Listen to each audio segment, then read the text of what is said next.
नमस्कार, मैं हूं मनोज वर्मा और आप देख रहे हैं अटेंशन। विधानसभा चुनाव में कांग्रेस अपने गढ़ों को बचाने के लिए अब भगवा के भरोसे नजर आ रही है। फिर चाहे बात अरुण यादव, उनके भाई सचिन यादव की आस्था यात्रा की कर लें या फिर छिंदवाड़ा में शुरू हुई कलश यात्रा की। इन यात्राओं में भगवा झंडा तो दिख रहा है, लेकिन कांग्रेस का पार्टी का झंडा नदारद है। वहीं कांग्रेस के इन धार्मिक आयोजनों पर बीजेपी सवाल उठा रही है। वो कह रही है कि चुनाव के वक्त ही क्यों कांग्रेसियों को भगवान याद आ रहे हैं। कुल मिलाकर कांग्रेस के धार्मिक आयोजनों पर सियासत तेज है और सवाल उठ रहे हैं कि क्या भगवा का सहारा लेकर कांग्रेसी अपने गढ़ों को बचाने में कामयाब हो पाएंगे। क्या कांग्रेस का हिंदुत्व एजेंडा बीजेपी को चुनौती दे पाएगा या फिर बीजेपी कांग्रेस के धार्मिक कार्यक्रमों को चुनावी साबित कर इसका फायदा उठा लेगी। आज इन्हीं सवालों के जवाब तलाशेंगे, लेकिन पहले रिपोर्ट देखिए।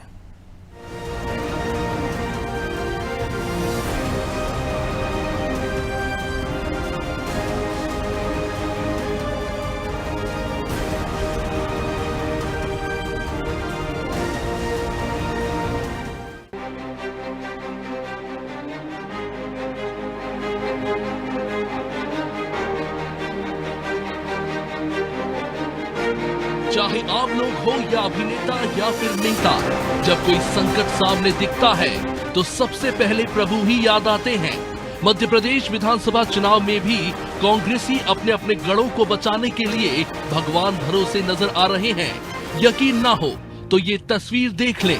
खरगोन के कसरावत विधानसभा क्षेत्र में कांग्रेस के सीनियर नेता और पूर्व केंद्रीय मंत्री अरुण यादव अपने भाई के साथ आस्था यात्रा पर हैं। कांग्रेसियों की भगवान से प्रार्थना बस यही है कि पिछले चुनाव में जैसे नतीजे रहे, इस बार उससे बेहतर ही रहे। वहीं कमलनाथ भी अपने गढ़ छिंदवाड़ा में बागेश्वर धाम के पंडित धीरेन्द्र शास्त्री की कथा करवा रहे हैं। इसके लिए कमलनाथ ने नर्मदा जल की पूजा कर कलश यात्रा का शुभारंभ किया। इन यात्राओं में खास बात ये है कि कहीं भी कांग्रेस पार्टी का झंडा नजर नहीं आ रहा, हर तरफ भगवा ध्वज ही नजर आते हैं। खैर, कांग्रेस इन कार्यक्रमों को चुनाव से जोड़कर नहीं देख रही। कोई रंग, कोई झंडा, कोई विचार किसी की व्यक्तिगत बकौती नहीं है, ना उसकी जो है कैद में है। सबकी अपनी अपनी आस्था है और जो संख्या देखें, समर्थकों को देखें, और अगर हजारों की संख्या में उनके साथ लोग निकले हुए हैं अरुण यादव जी के साथ, तो वो उनकी जो है सामर्थ्य है, उनकी शक्ति है। और कांग्रेस को न किसी रंग से परहेज है, न किसी झंडे से परहेज है। अब भले ही कांग्रेसी इन कार्यक्रमों को लेकर कुछ भी कहे, लेकिन कांग्रेसी पूरी तरह से भगवान की भक्ति में लीन नजर आ रहे हैं और इसको लेकर बीजेपी इन पर हमलावर है। चुनावी साल में कांग्रेसियों के धार्मिक आयोजनों को भाजपा चुनावी बता रही है। गृह मंत्री नरोत्तम मिश्रा तंज कस रहे हैं कि कांग्रेस के जितने लोग हैं वो इच्छाधारी हैं। कांग्रेसियों को कथा और मंदिर जाने की बात चुनाव के समय याद आती है। बीते 4 सालों में कथा क्यों नहीं की। ये चुनावी हिंदू है, ये कांग्रेस के जितने लोग हैं ये इच्छाधारी हिंदू है। ये कथा की बात, मंदिर जाने की बात इनको सिर्फ चुनाव में याद आती है। चुनाव समाप्त, इनके मंदिर समाप्त हो जाते हैं। अच्छा बताइए, अभी पिछले 4 साल में इनने कथा क्यों नहीं कराई थी? अभी क्यों करा रहे हैं? अब जैसे हम कथा किया में करा रहे हैं, बरसों से करा रहे हैं, लगातार करा रहे हैं पार्थिव शिवलिंग का कार्यक्रम, आपको अभी याद क्यों है? जिस तरह से कांग्रेस धार्मिक कार्यक्रमों का आयोजन करवा रही है, उससे ये साफ है कि वो हिंदुत्व के एजेंडे पर ही आगे बढ़ रही है। जाहिर है बीजेपी की नजर कांग्रेसियों के गढ़ यानी 103 आकांक्षी सीटों पर है। इन आकांक्षी सीटों में कमलनाथ और नकुलनाथ का गढ़ छिंदवाड़ा और अरुण यादव की सीटें भी शामिल हैं, जिन्हें बीजेपी ने जीतने के लिए एड़ी चोटी का जोर लगा दिया है। हालांकि अब भगवान कांग्रेसियों का बेड़ा पार करेंगे या फिर बीजेपी का, ये चुनाव के नतीजों से साफ हो जाएगा। ब्यूरो रिपोर्ट, अनाभी टीवी।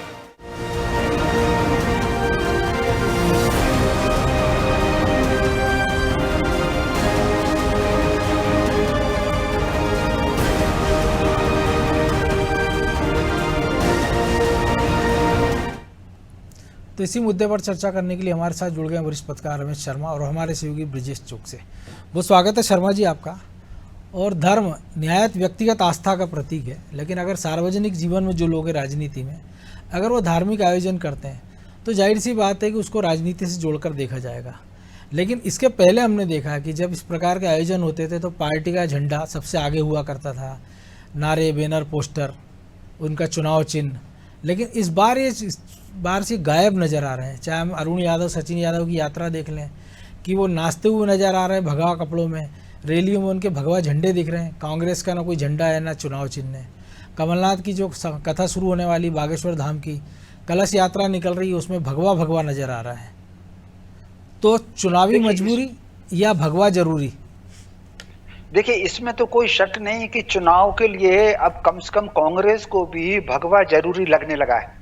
भगवा पहले कम से कम 2 ही पार्टियों ने भगवा अपनाया था। एक तो जनसंघ ने अपनाया था जिसका स्वरूप अब भारतीय जनता पार्टी के रूप में है, और दूसरा हिंदू महासभा ने अपनाया था। इसके अलावा जितने दोनों राजनीतिक दल हैं वो सब भगवा से अंतर बना के रखते थे।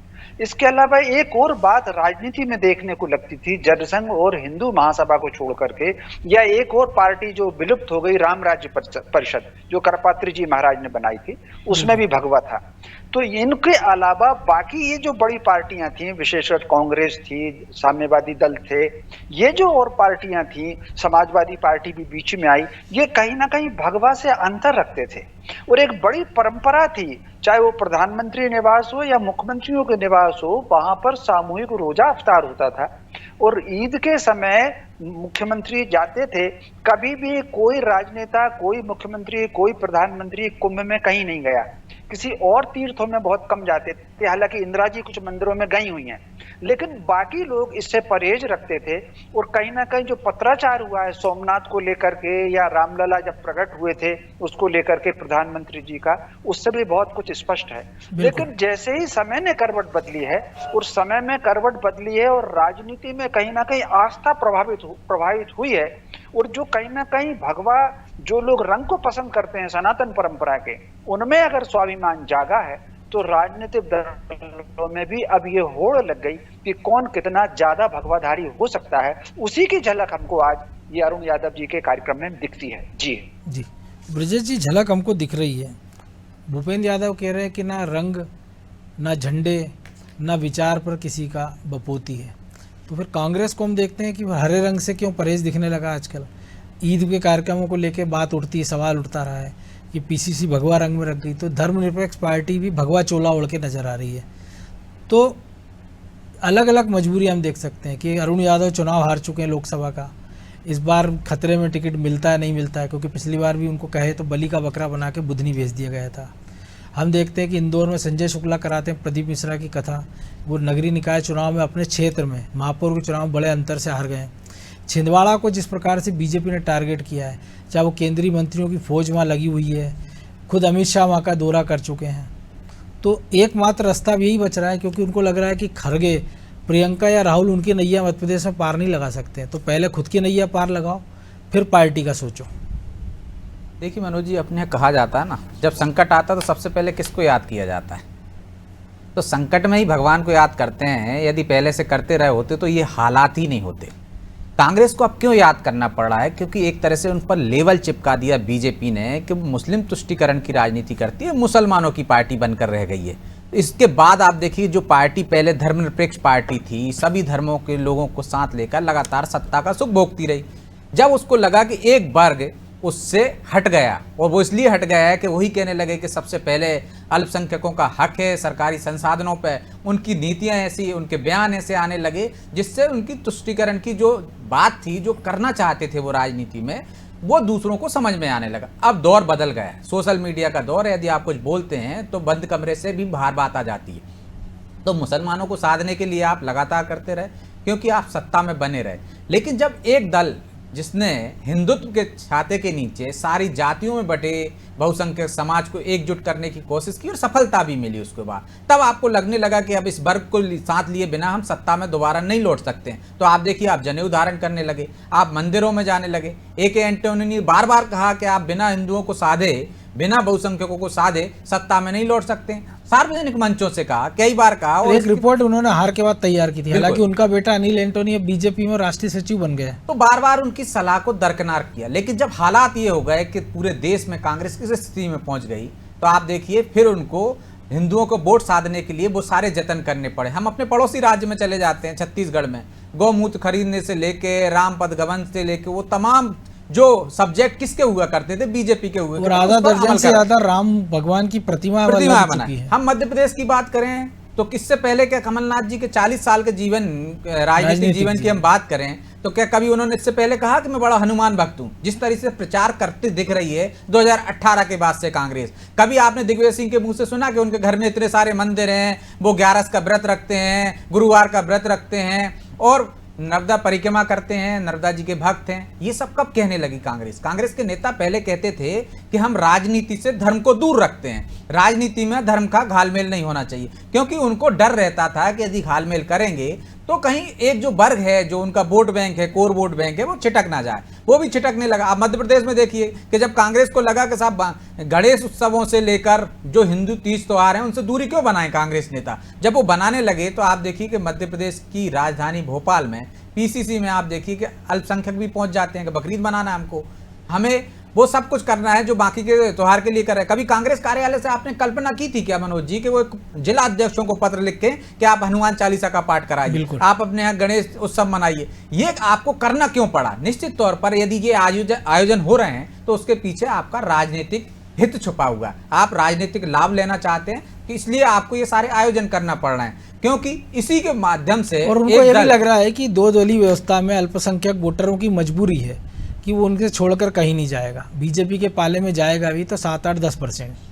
निश्चित तौर पर अल्पसंख्यकों के पास अभी मध्य प्रदेश में तो हम कह सकते हैं कि कोई मौका नहीं, ऐसे कई राज्य हैं जहां मौका नहीं है, कर्नाटक का भी हम देख लें मौका नहीं, लेकिन अल्पसंख्यकों ने भी दूसरे विकल्पों पे बात की है। यदि हम उत्तर प्रदेश चले जाते हैं तो वो समाजवादी पार्टी के पास भी गए हैं, बसपा के पार्टी पास भी गए हैं, वो हर उस दल के पास चले जाते हैं जहां बीजेपी से उसका मुकाबला होता है, जहां बीजेपी को जो दल हरा सकता है उसके साथ चले जाते हैं। लेकिन यही वजह रही है कि आप देखिए कि अब अल्पसंख्यक मध्य प्रदेश में तो कांग्रेस को छोड़ नहीं सकता, ओबीसी आती है तो निश्चित तौर पर उसको कुछ वोट बैंक में नुकसान हो सकता है, आम आदमी पार्टी आती है तो नुकसान होता है। लेकिन मध्य प्रदेश में यदि कमलनाथ को इस बात का डर नहीं है कि यदि वो साफ हिंदुत्व की तरह चलेंगे, यदि वो कथा कराएंगे, हनुमान चालीसा का पाठ कराएंगे तो मुस्लिम वोट उनसे छिटक जाए, क्योंकि वो जानते हैं मध्य प्रदेश में मुस्लिम वोट तो कांग्रेस को ही मिलने वाला है, क्योंकि ये उसकी मजबूरी भी बन गई है कि जो लेकिन हमने देखा है कि AIMIM आई तो उसका आश्रम ने नगरीय निकाय में देखा। लेकिन शर्मा जी एक और शायद चिंता कांग्रेस की होगी कि एक तो राम मंदिर जो कहा जा रहा है कि जनवरी में प्रधानमंत्री से डेट मांगी और दिवाली के आसपास पूरे देश में माहौल बनेगा,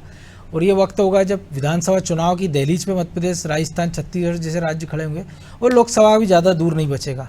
और दूसरा ASI के जो सर्वे की बात हो रही है, सुप्रीम कोर्ट ने भी हरी झंडी दे दी कि ज्ञानवापी मस्जिद में ASI का सर्वे हो, जिसके लिए कहा जा रहा है कि कमल है, त्रिशूल है, शंख है। तो ये वो परिस्थितियां हैं जो बीजेपी के मुफीद हैं, तो कांग्रेस का शायद डर इसको लेके भी बढ़ गया। यही कारण है कि इन सारे मुद्दों पर वो चुप हैं, लेकिन खुद भी भगवा के अलमदार बन के जनता के सामने पेश होना शुरू कर दिया उन्होंने। ये बिल्कुल आपने ठीक कहा। दरअसल में बहुत सारी चीजें राजनीतिक विश्लेषण से पहले हमको एक मनोवैज्ञानिक विश्लेषण भी करना। जी बिल्कुल। सबसे पहले अगर आप देखेंगे तो भारत की मानसिकता कहीं ना कहीं आत्म गौरव की और स्वत्व के गौरव को बहुत मुखर होकर के बात करने की भारत की मानसिकता नहीं थी, और उसके में और कहीं ना कहीं एक मानसिक दबाव था। और उसके मैं 3 उदाहरण आपको देना चाहता हूं ब्रजेश जी की बात को आगे बढ़ाते हुए कि आखिर कांग्रेस पर तुष्टीकरण के आरोप क्यों लगे। वो जो 2 बड़ी घटनाएं हुई, जो 1922 की एक मालाबार के हिंसा हुई और असहयोग आंदोलन जब गांधी जी ने आह्वान किया, उसमें उन्होंने खिलाफत आंदोलन को जोड़ा। खिलाफत आंदोलन वो था जो तुर्की में शुरू हुआ था खलीफा को खत्म कर देने का, उसको जोड़ा। इसके अलावा 2 और हत्याएं हुई, जो स्वामी श्रद्धानंद की हत्या हुई और महाशय हंसराज की हत्या हुई। तो महाशय हंसराज की हत्या और स्वामी श्रद्धानंद की हत्या 2 कट्टर सांप्रदायिक व्यक्तियों ने की, लेकिन चूंकि कांग्रेस ने उनका बचाव नहीं किया बल्कि उन्होंने उनको दोषी माना कि इनका अतिरेक था बोलने का, इसलिए हत्या हुई।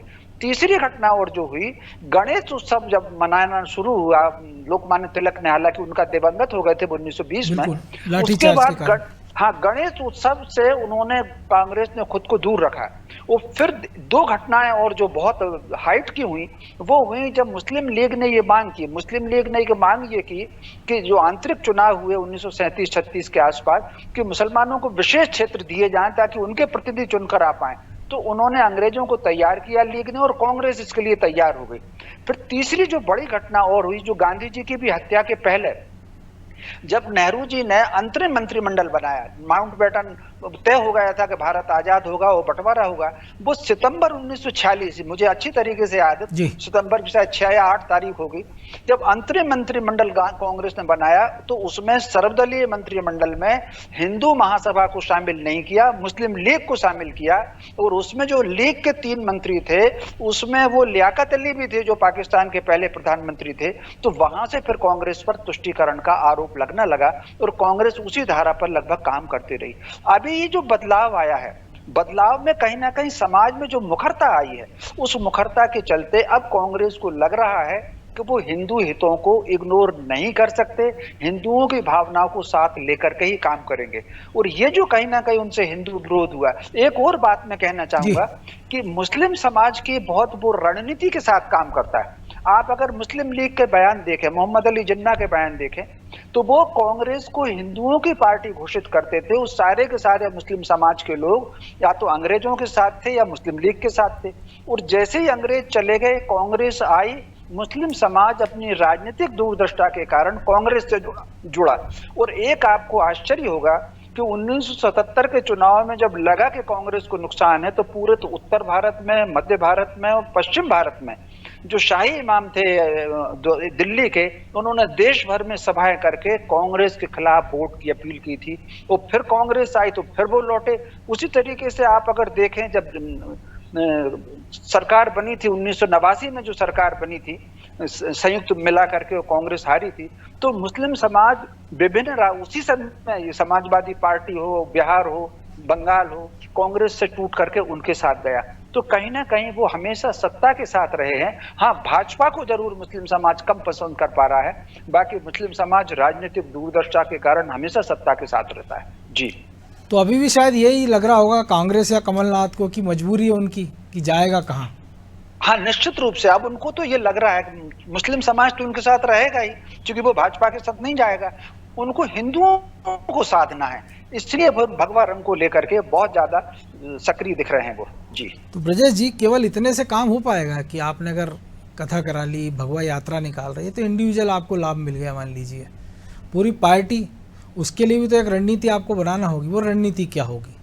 देखिए मनोज जी, राजनीति में कांग्रेस की राजनीति देखो या राजनेताओं की व्यक्तिगत राजनीति देखो, तो मुझे नहीं लगता कोई राजनीतिक दल की चिंता करता है। आप कांग्रेस के नेताओं को बयान देख लीजिए, एक नेता कहता है कि पार्टी जाए तेल लेने के लिए, आप मुझे देखिए। बिल्कुल। कमलनाथ जी को क्या है, सीएम बनना है, तो उनको इस बात की वो नहीं है कि मध्य प्रदेश की चिंता है, उनको देश की चिंता नहीं है कि कांग्रेस को 44 मिले 55 मिले। वो तो चाहते हैं कि मध्य प्रदेश में वो सत्ता में लौट आए, और इसके लिए उनको जो चाहे करना पड़े उस पर ध्यान दे रहे हैं वो। आप देखिए कि उनके बयान हो चाहे उनके नेताओं के बयान हो, दोनों में भिन्नता दिखती है। यदि उसी बागेश्वर धाम सरकार की यदि वो कथा करवा रहे हैं, तो उसी कथा को लेकर आप देखिए नेता प्रतिपक्ष के बयान, चाहे सज्जन सिंह वर्मा के बयान हो, तो वो सज्जन सिंह वर्मा को भी लेकर जाते हैं, वो साधते हैं। तो वो इस तरह की कोई हथकंडे नहीं अपनाना चाहते। पार्टी लाइन से जब उनसे पूछा है, बागेश्वर धाम गए थे, कि वो तो हिंदू राष्ट्र की बात करते हैं, आपकी क्या है, तो वो देखो उससे बचकर निकल गए उस बयान से। उन्होंने ऐसा कोई बयान नहीं दिया, और ना लगातार कांग्रेस की कोशिश कर रही है कि ऐसा कोई बयान ना दे जिससे कि जो एक वोट बैंक है या उनका भी हिंदुओं का एक वोट बैंक है वो ना खिसक जाए। तो एक साफ हिंदुत्व की राह पर चल रहे हैं, जिस राह पर हम देख रहे हैं कि भूपेश बघेल भी बड़ी तेजी से चल रहे हैं। हम देख रहे हैं अन्य राज्य में भी जहाँ पे जो हिंदी भाषी राज हैं, खास कर चाहे हम उत्तर प्रदेश की बात कर लें, चाहे हम मध्य प्रदेश की बात कर लें, चाहे छत्तीसगढ़ की, चाहे राजस्थान की बात करें, सदा हुआ कदम रखकर चल रहे हैं ताकि उनको नुकसान ना हो। लेकिन क्या इतने भर से हो पाएगा? क्योंकि आपने ये बड़ा सवाल है कि क्या इतने भर से हो पाएगा। देखिए, कुछ राज्यों में उनको सफलता मिली है। छत्तीसगढ़ की हम बात करें तो उनके इस कदम से जो हिंदू वोट बैंक उनका था, जो खिसक सकता था और बाहर, तो लेकिन वो बचा रहा, रुक गया। तो आप देखिए, यदि कांग्रेस मध्य प्रदेश में मुकाबले में दिख रही है, तो उसके साफ हिंदुत्व की तरफ चल रही ना, जो एक वोट बैंक और था उसका खिसक जाता। लेकिन जब तो सवाल इजाफा करने की कोशिश वो कर रहे हैं, हमारा विरोध में। मध्य प्रदेश में कांग्रेस कहती है कि आदिवासी खुद को हिंदू ना लिखे, और उसी आदिवासी बहुल छत्तीसगढ़ में, उसी आदिवासी बेल्ट में राम की प्रतिमाएं भी लग रही हैं, राम का गुणगान भी हो रहा है। तो जो वोटर है या बाकी लोग जो देखते हैं वो तो सवाल पूछेंगे ना, सवाल तो उठेगा ना। निश्चित तौर पर सवाल तो उठता है। सवाल तो इस बात पर भी उठता है जो हम कह रहे हैं कि कथा करा रहे हैं, वो पहले क्यों नहीं कराई। सवाल तो उठ ही रहे हैं ना कांग्रेस पे लगातार, लेकिन कोशिश तो करना पड़ेगी ना एक वोट बैंक को साधने के लिए। आप बहुसंख्यक आपसे छिटकता चला जाएगा तो ये तो नुकसान आपको भविष्य में और ज्यादा होगा। तो क्यों ना वैसे कदम उठाए जाए जिससे कि जो और बचा हुआ वोट बैंक है वो ना खिसके। यदि कोई ये सोचता है कि सिर्फ मुस्लिम तुष्टिकरण की राजनीति करती है, मुसलमानों की पार्टी बनकर रह गई, तो उसके मन में ये विचार ना है कि देखिए हम तो सब कुछ कर रहे हैं, जो बीजेपी कर रही वो भी कर रही, और वो दूसरे हिंदुओं को विभाजन की रणनीति पर काम करते हैं कि हार्ड हिंदुत्व और सॉफ्ट हिंदुत्व, कि वो देखिए कि वो उग्र हिंदुत्व की बात करते हैं। लेकिन ये दौर भी बड़ा दिलचस्प हो गया ना कि बीजेपी पसमानदा मुस्लिमों की बात कर रही है और कांग्रेस भगवा की बात कर रही है। लेकिन अब चूंकि समय की कमी है इसलिए चर्चा को विराम देना होगा। बहुत धन्यवाद शर्मा जी आपका। तो निश्चित तौर पर एक नई धारा भी बह रही है देश की राजनीति में, प्रदेश की राजनीति में भी। जिस रंग को जाति समाज के हिसाब से राजनीति बांट दिया है, राजनीति ने बांट दिया है, अब उसी राजनीति को, उसी राजनेताओं को वो रंग भी याद आ रहे हैं, वो सारी चीज़ें याद आ रही हैं जिसको वो कभी दकियानुसी कहते थे, कभी धर्मनिरपेक्षता का चोला उड़ते हुए उस पर सवाल उठाते थे। लेकिन सवाल यही है कि केवल क्या एक रंग के सहारे, एक रैली के सहारे, एक कथा के सहारे पार्टियां या उम्मीदवार अपनी नैया पार लगा पाएंगे? क्या वोटर में इससे भरोसा जाग पाएगा? इस पर भी फिर हम चर्चा करेंगे। लेकिन अटेंशन में फिलहाल इतना ही। मुझे दीजिए इजाज़त और आप देखते रहिए अनादि टीवी। नमस्कार।